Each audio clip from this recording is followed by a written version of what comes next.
قد كفاني علم ربي من سؤالي واختياري.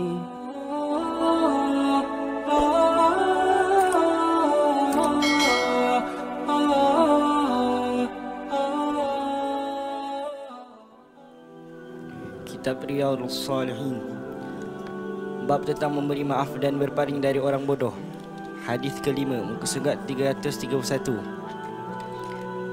Wa an Abi Hurairah radhiyallahu anhu anna Rasulullah sallallahu alaihi wa alihi wasallam qala laisa ash-shadidu bi sur'ah innama shadidu alladhi yamliku nafsahu 'inda al-ghadab. Muttafaqun alaih.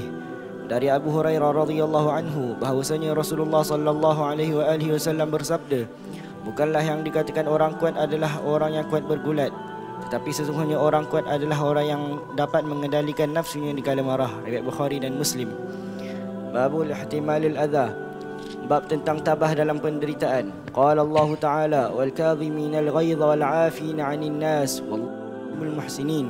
Allah Ta'ala berfirman, dan orang-orang yang menahan marahnya dan memaafkan kesalahan sesama manusia. Allah menyukai orang-orang yang berbuat baik. Ali Imran. Qala Ta'ala waliman sabara wa ghafara inna dhalika lamin azmil umur.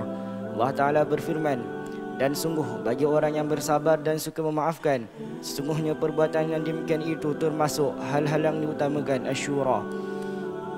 Wa an Abi Hurairah radhiyallahu anhu anna rajulan qala ya Rasulullah inna li qarabatan asluhum yaqta'uni wa uhsinu ilayhim wa yusi'una ilayya wa ahlumu anhum wa yajhaluna alayya. فقال لئن كنت كما قلت فكأنما تسفهم الملة ولا يزال معك من الله تعالى ظهير عليهم ما دمت على ذلك. رواه Muslim. Dari Abu Hurairah bahwasanya ada seorang berkata kepada Rasulullah sallallahu alaihi wasallam, sesungguhnya saya mempunyai keluarga yang mana saya selalu menghubungi mereka, tetapi mereka memutuskan tali persaudaraan kepada saya. Saya selalu berbuat baik kepada mereka, tetapi mereka berbuat jahat kepada saya. Saya selalu menyantuni mereka, tetapi mereka tidak tahu diri. Kemudian beliau bersabda, seandainya keadaanmu seperti apa yang kamu katakan, maka seakan-akan kamu menaburkan abu panas ke atas mereka, dan kamu akan senantiasa mendapat pertolongan dari Allah Ta'ala kerana ulah mereka itu selama kamu tetap mengerjakan hal yang demikian. Riwayat Muslim. Naam. Al-Imam An-Nawawi dalam kitab Riyadhus Shalihin meletakkan tajuk yang namanya ihtimalul adha. Ihtimalul adha, menanggung beban perbuatan orang lain yang melukai perasaan kita. Yani bersabar dengan kerenah orang. Itu namanya ihtimalul adha. Dan ini adalah merupakan bahagian daripada satu latihan untuk sampai kepada satu peringkat kesucian dan kebersihan di dalam hati dan juga jiwa, daripada sifat marah, daripada sifat dendam, daripada sifat benci, yang kesemuanya itu adalah virus yang bila mana kena kepada hati dan jiwa kita, maka hati dan jiwa kita akan berpenyakit virus tersebut. Sementara benteng, sementara pendinding kepada penyakit-penyakit itu, salah satunya adalah ihtimalul adha, yakni sabar menghadapi kerenah orang lain. Bila mana sabar menghadapi kerenah orang lain, maknanya tak ada dendam, tak ada benci, tak ada apa kepada orang yang menyakiti kepada hati kita. So kita ada dua pilihan, menanggung atau sabar dengan kerenah orang lain yang menyakiti hati kita. Memang itu berat, atau kita marah kepada dia, kita maki kepada dia, kita hasad kepada dia, kita dendam kepada dia. Dengan begitu kita kena mengorbankan permata yang berharga yang kita miliki, yaitu kita punya hati. Makanya dalam ayat ini Allah Subhanahu wa taala berfirman wal kadhiminal ghaidha. Allah berfirman tentang sifat orang-orang yang dipuji oleh Allah Subhanahu wa taala. Wasari'u ila maghfiratin min rabbikum wa jannatin arduha as-samawati wal ardu u'iddat lil muttaqin.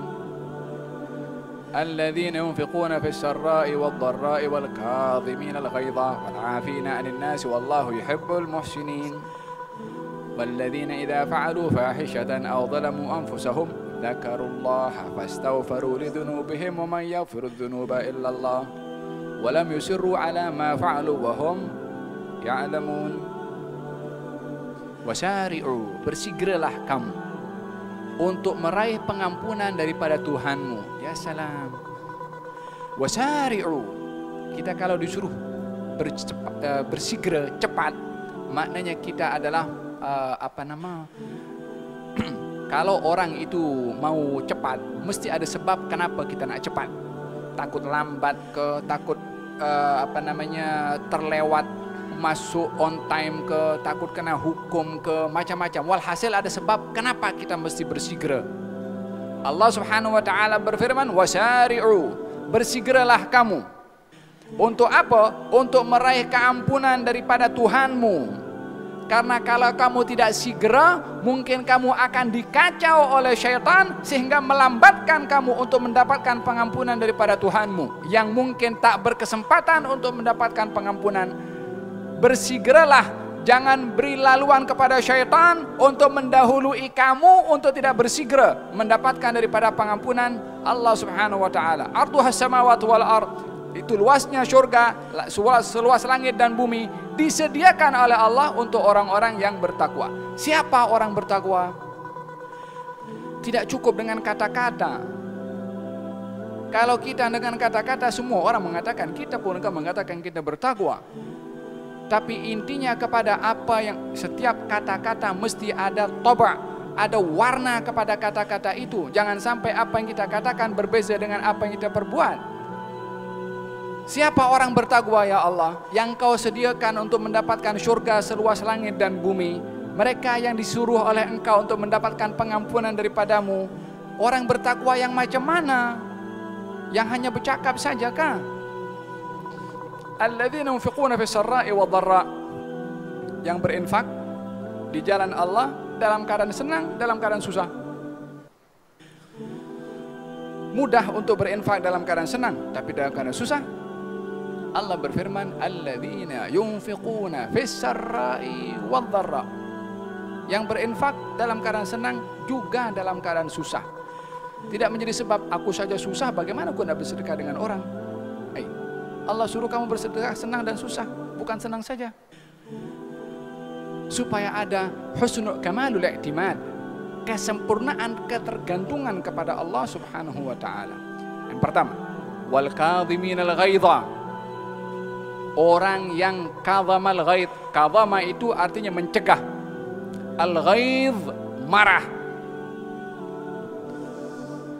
Wal kadhimina al ghaidha, orang yang tahan marah.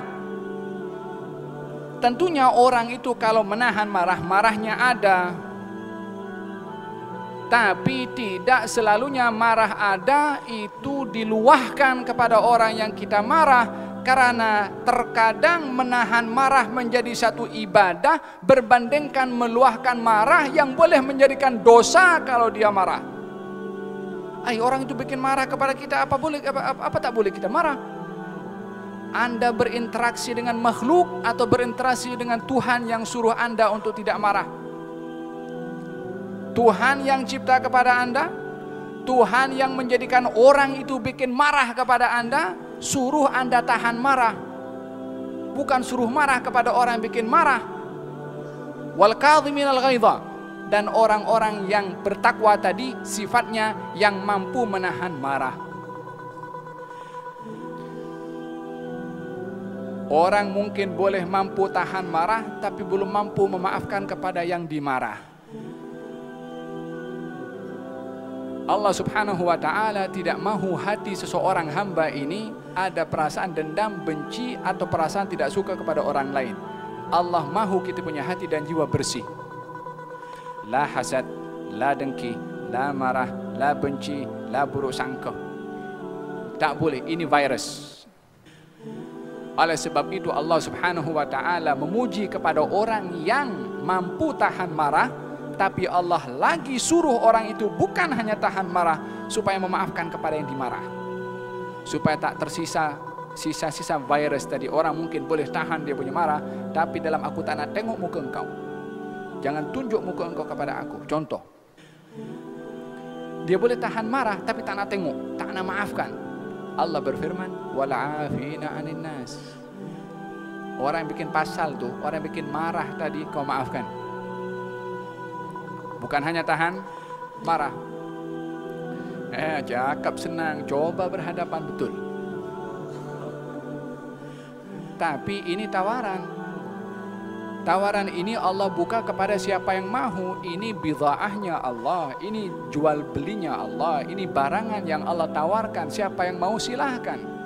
Ianya tidak terhad kepada orang-orang tertentu sahaja atau golongan-golongan tertentu sahaja. Ini tawaran Allah buka kepada siapa yang mau daripada hambanya. Mau syurga, mau dapat gelaran taqwa, mau apa yang disediakan oleh Allah daripada pengampunan, ambil sifat itu. Jangan dilihat sifat, itu untuk orang-orang ustadz-ustadz saja. Ustadznya pun juga tak tahan marah kadang. Ini bidha'ah, barang yang ditawarkan oleh Allah kepada siapa yang mau. Termasuk kepada anda semua. Hanya terpulang kepada anda mahu ambil ini tawaran daripada Allah atau tidak. Wal kadhiminal ghaidha, sifat yang kedua kepada orang bertakwa itu, yang disediakan surga seluas langit dan bumi, yang berinfak dengan dalam keadaan susah dan senang, menahan marah, memaafkan orang yang dimarah tadi itu. Jangan tunggu orang minta maaf untuk dimaafkan, tapi maafkan sebelum datang meminta maaf.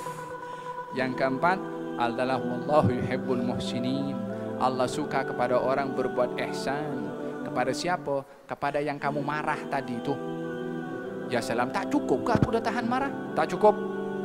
Tak cukup dimaafkan? Tak cukup. Nak apa yang Allah bagi kepada anda, tunaikan syaratnya Allah. Jangan melihat kepada kesalahan orang kepada anda besarnya itu salah, tapi lihat sebanyak mana Allah akan bagi kepada anda kalau anda maafkan kepada orang itu. Berinteraksilah dengan orang yang salah bagaimana anda melihat Allah berinteraksi kepada anda.